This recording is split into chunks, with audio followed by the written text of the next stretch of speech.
Hello students, drawings help you to understand a topic better and also help you with a better recall. Let's study the cubital fossa by drawing a diagram. That's the humerus, lower end. That's the medial epicondyle, the head of radius, the radial tuberosity, the ulna. Now in the layer above this, let me add the brachialis muscle, which descends down and forms the floor of cubital fossa. Lateral to that, winding around the radius, is the supinator, which also forms the floor of cubital fossa. Now color both the muscles.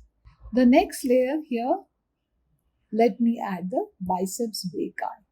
So here's your biceps muscle descending downwards to get attached to the radial tuberosity in this manner.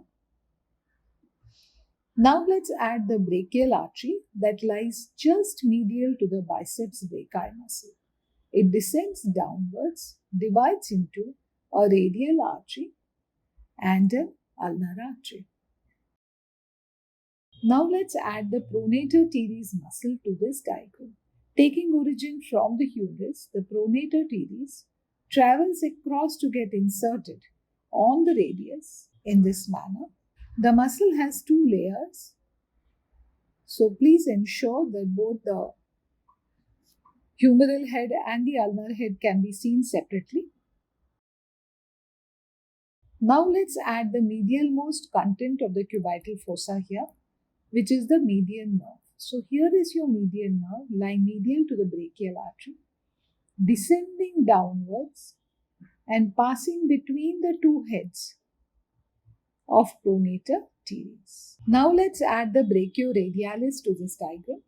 The muscle takes origin from the lateral supracondylar ridge, descends downwards towards the styloid process of radius. Laterally and inferiorly, it is accompanied by the extensor carpi radialis longus. Ensure that both muscles are visualized. That completes the boundaries and floor of cubital fossa. Only boundary we have not drawn is the superior, which we will draw right in the end. Now let's draw one content that we have not drawn, which is our radial nerve. The radial nerve enters into the fossa between the brachialis and the brachioradialis, descends downwards, lying deep to the brachioradialis muscle in its superficial part. It gives rise to a deep branch that passes through the supinator to enter into the posterior compartment of the forearm. So here you can see how the nerve is piercing the supinator to go posteriorly. But while in the anterior part of the arm, it gives a branch to the brachioradialis. It gives a branch to extensor carpi radialis longus. It also gives a branch to extensor carpi radialis brevis and the supinator, finally dividing into its superficial and deep branches as I discussed earlier. Because these are lying deep to the said structures, let's try and make them dotted so that that knowledge also is passed on through your diagram. So that completes your diagram of cubital fossa. One last thing that we should add is the superior boundary. Okay, by drawing the line joining the lateral epicondyle and the medial epicondyle. This very simple diagram of cubital fossa gives you a good idea of its boundaries, contents, floor. Okay, I just want you to, as usual, add the last bit of diagrams which I always teach you. Try and show the direction of fibers. It gives a kind of completion to your images. It also helps you to understand the direction in which the fibers are going. So that's your pronator teres, that was your brachioradialis. Now see how your supinator cannot be drawn going directly vertically downwards because its fibers are all winding around and somewhat circular in their appearance. That's your brachialis and biceps brachii. That's the artery, so draw it, give it that look.